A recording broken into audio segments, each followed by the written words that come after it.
So preferences are the settings we have to play with in Adobe Photoshop, and these are things that basically run in the background. One good thing in Photoshop is Photoshop has lots and lots of settings we can customize to the very little details in Photoshop. So I'm going to just create a new file here, a new, say, print file. Let me just choose the A4 and then create, right? Perfect. Now, in order to access your preferences in Photoshop, you can come to Edit. That if you are on a Windows PC, you can come to Edit and come to Preferences, okay? So that's for Windows PC. For a Mac, you can just do Command K, okay, on your Mac, and then you have your preferences. So I'm doing Control K also on the Windows PC, so Control K, and that's the shortcut for your preferences. So you can either do Command K on your Mac or Control K on your preferences. And we're going to look at lots and lots of shortcuts in this course, and we're going to use a lot of shortcuts also. So you have to start getting familiar with shortcuts. Now we are on our preferences, and the first place we are on now is called General. Okay, so we have some settings under the General. So we're going to look at least most of these settings, or the most important ones I recommend, because there are lots of settings, and to be honest, most of them don't really require tweaking for Photoshop to work well. Okay, in fact, Photoshop just works perfectly just as it is, but I just want us to study this so that we kind of have knowledge on preferences. Okay, so we are on General, and we can see that the first thing we have is your color picker. You should not change this. It's either Windows or Adobe, or if you're on the Mac, it should be Apple or Adobe. So you should always leave it as Adobe as the color picker. Okay, and then we have the heads-up display color picker, which has been shortened to HUD color picker. We have it at hue strip, right, small. Now this is our color picker. You get, this is our color picker, and let me just close this and kind of make this bigger. Now this is our color picker, and we can see that this is our color strip, right? This is our color strip. So we can select colors, and of course you should know how to use the color picker by now already. Basically, we are kind of editing our color picker using this option. Okay, so the default works just perfectly. And then we have image interpolation. This is basically how Photoshop understands images. We have it as bicubic automatic. It used to be just bicubic automatic for several years until Photoshop introduced all these other ones, which I really don't pay attention to. So just bicubic automatic will do. And then we have these other settings. Okay, so we have auto update open file based on documents. So this will automatically update your file based on your document in your computer. So that's what this one does, and you can just uncheck it. It's not that important. So we have the auto show the home screen, so it will automatically show the home screen. Then use legacy new document interface. Wherever you see legacy or legacy, it means old-fashioned. So Photoshop over the years has had old-fashioned ways of doing stuff, which it maintained till recently, where they decided that we want to just remove these fixed old-fashioned ways of doing stuff. Okay, so you can actually enable those old-fashioned ways of doing stuff in Photoshop by enabling the legacy options. You get, so anywhere you see legacy, means it used to work that way as default, but because of newer updates of Photoshop, Adobe decided to remove that as a fixed stuff. So if you keep this option checked, you're going to skip being able to transform an image when placing it. Okay, so usually if you're placing an image, Photoshop gives you the ability to transform that image. So in order to remove that ability, you can just check this, but I don't recommend that. And then basically we have all these other ones, export clipboard. So for this option, Photoshop enables you to actually copy items on your clipboard and then go to other softwares and paste them.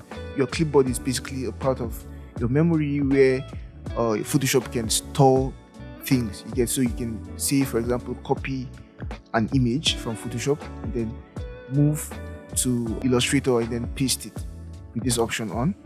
So resize image during place, it's quite self-explanatory. We have always create smart objects when placing, so it's always going to create a smart object when you place an image or when you place an item. You get, so this should always be on also, because we always want to create a smart object, right? Because smart objects are good and they help us to retain the originality of our layers. So create new layers when brushing. All of these, some of these options are not really that important. When you're done, click next, or you can just go to the next one by clicking here. You get, so we also have these settings for our interface. So we have the color theme. We can make it bright, we can make it less bright, we can make our interface less bright and even darker. You get, so if the bright colors won't work for you, and they used to be like this in the past, but because these colors can really affect our eyes, so Photoshop has done the favor by creating other variations or other options for the color of our interface. So you can even go this dark, you get, and it's basically based on how comfortable you are. Then we have the highlight color. We can either make it blue. Okay, so if we make it blue, we see that it turns blue here. Here also turns blue. Here also turns blue. We can keep it as default. Okay, keep it as default. So that's for the appearance. That's for the color theme. And then we have these other guys here. And this is standard screen mode. You can keep all of these as default. Full screen black. You can just leave everything here.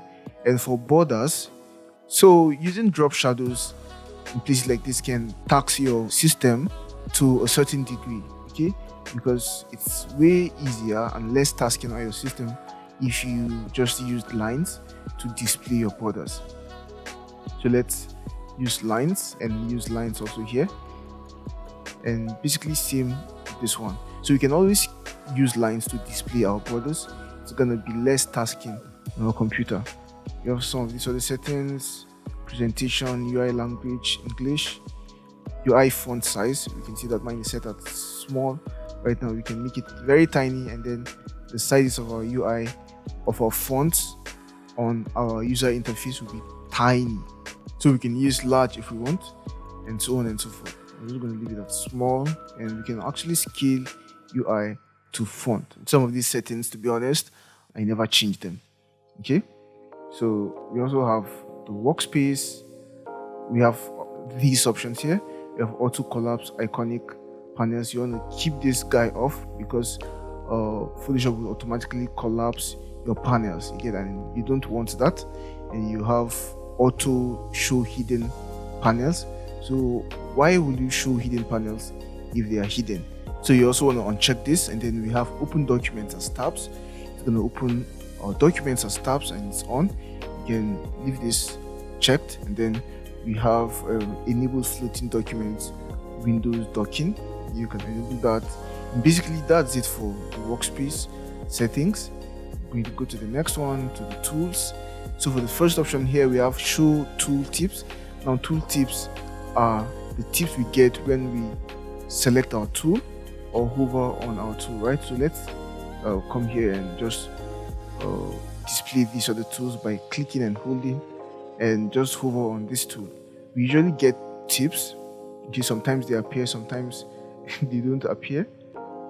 Okay, so we usually get tips on how to use our tools. It's not appearing this time. Maybe it's because I'm not connected to the internet. Let me see. Control K. Maybe I don't have it checked. Okay, I actually have it checked, but for some reason, some unknown reason, I'm not having the tips, right? So, but that's what the show tool tips option does. Okay, we have show rich tool tips.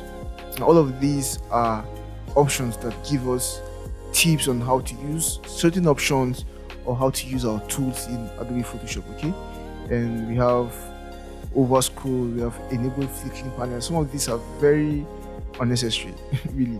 We have zoom with scroll wheel, so it's going to use your mouse wheel to zoom if you have this checked. I don't have this checked. We have zoom resizes windows, you want to leave this unchecked, and also this other one. So let me check, let me see what other settings are important here. So for this one, it's going to allow the arrow keys kind of determine the rotation of your tips, okay? Or you can use the arrow keys on your keyboard to adjust the rotation of your brush tip. Okay, so basically leaving all of this on is good. Basically that's all for that. We want to keep this guy off, this spring-loaded tool shortcuts. It just does some weird stuff, but you can experiment with it if you want, but for me I just recommend keeping it off. And basically that's what we need to do on the tools. And then go to next. We have history and content credentials. It basically has to do with how Photoshop handles your history. Okay, so that's that for this one. You don't need to change anything here. We have file handling, and this is basically how Photoshop handles your file, right? So it includes options like saving, okay, how to save your file, where to save your file, and so on and so forth. So we have image previews. We want to always have this as always save.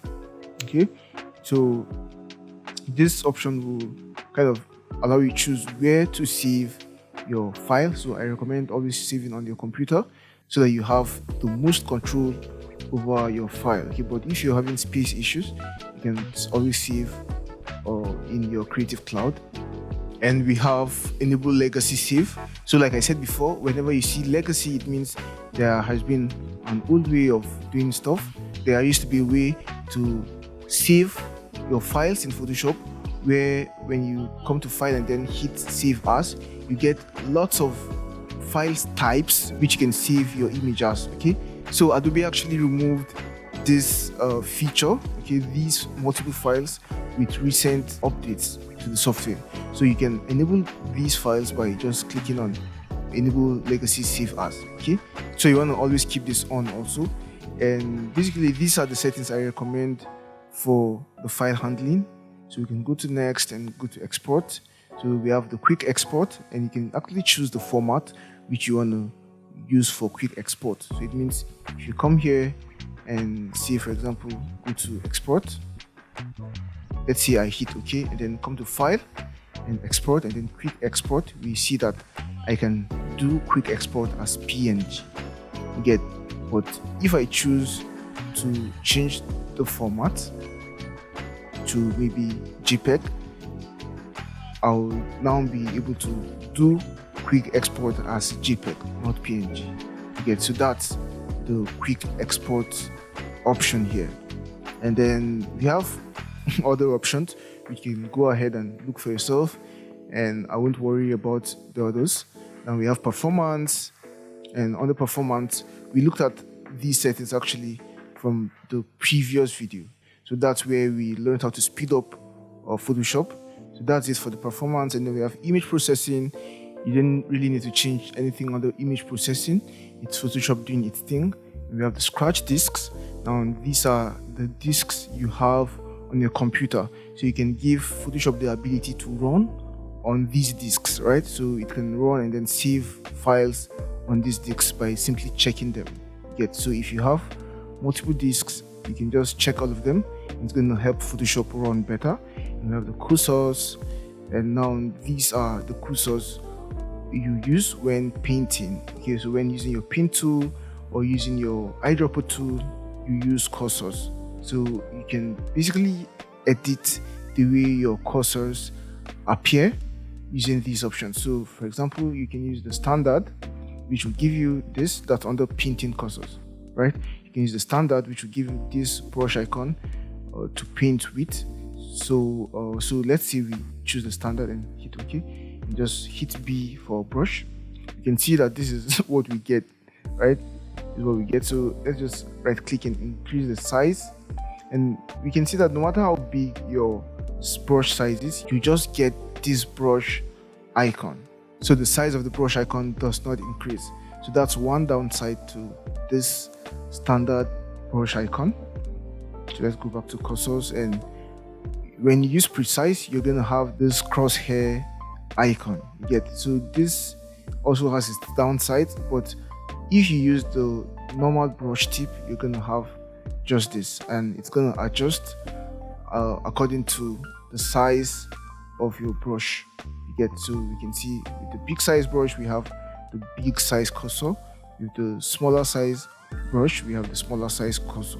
So that's the best one to choose.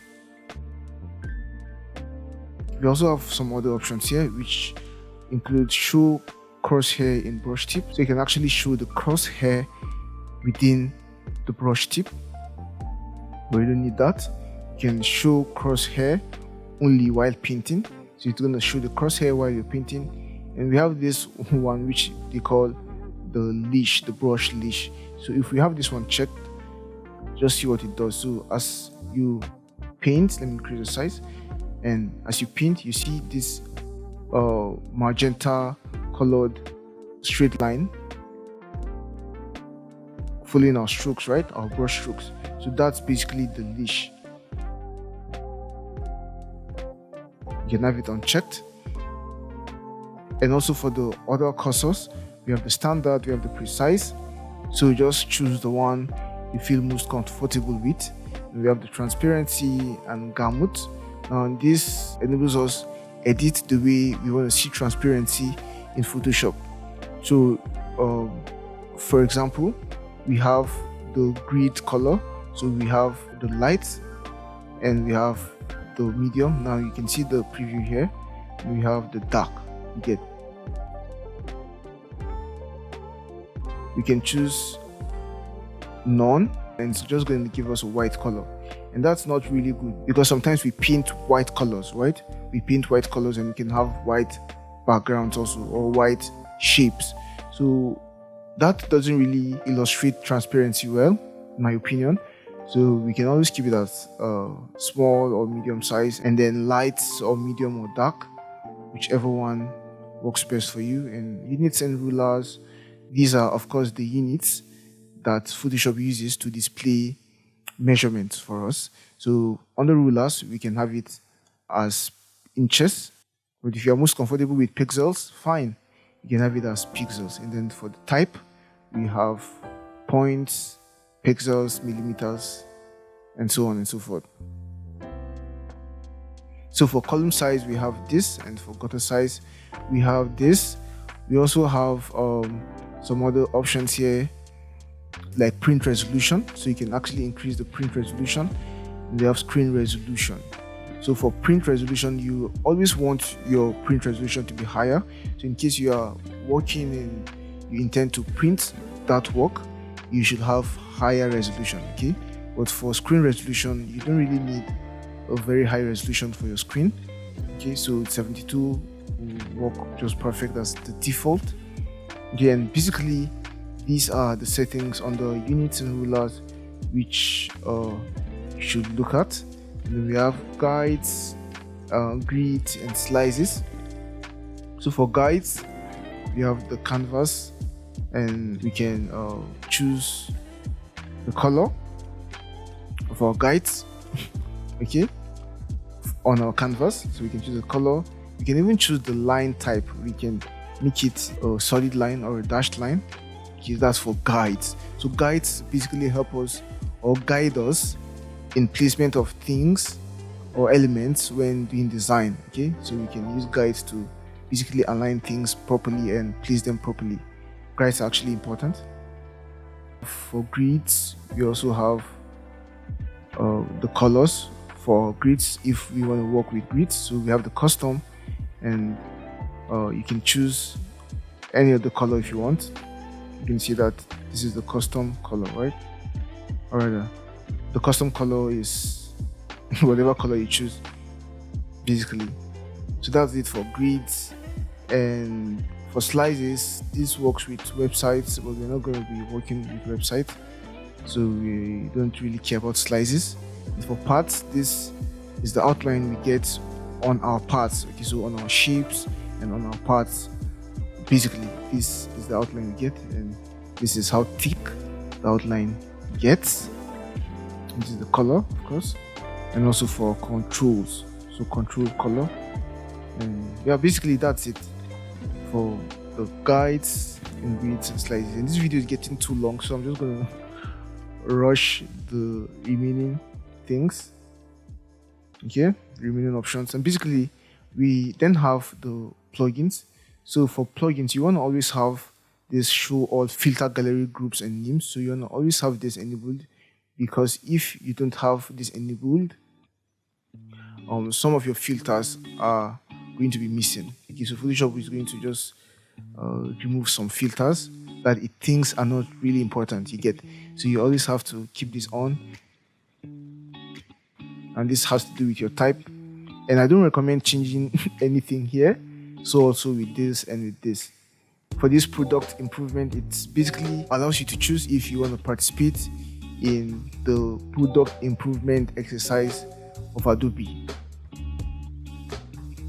So basically that's it for preferences. We might be coming to preferences later on to do 1 or 2 changes. It's possible. Okay, so sorry the video really took this long. I just feel it's really important to handle some of these really foundational stuff, so that going forward we can handle the really interesting things with ease. Okay, so that's it for this video on preferences. Thank you so much for staying. See you in the next video. Bye bye. Hey, so that's it for today's video. Hope you enjoyed it and learned something new. If you did, please give this video a thumbs up and leave a comment below. If you want to see more videos like this, make sure you hit the subscribe button and the notification bell so you don't miss any future uploads. We post new videos every week covering topics in the fields of graphic design and illustration, motion graphics and video, branding, and more. If you want to support us and get access to exclusive benefits such as the project files we use in our classes, a live chat with us, shoutouts, and more, consider becoming a patron on Patreon. You can join for as little as $3 a month, and the link to our Patreon page is in the description below. And if you want to take your learning to the next level, you can check out the complete course, of which this episode is a part of. And in the complete course, you get access to more than 10 hours of video lessons, project files and resources, class exercises, a Q&A section, a certificate of completion, and more. You can get the course for a special discount by using the link in the description below. Thank you so much for watching, and we'll see you in the next video. Bye for now.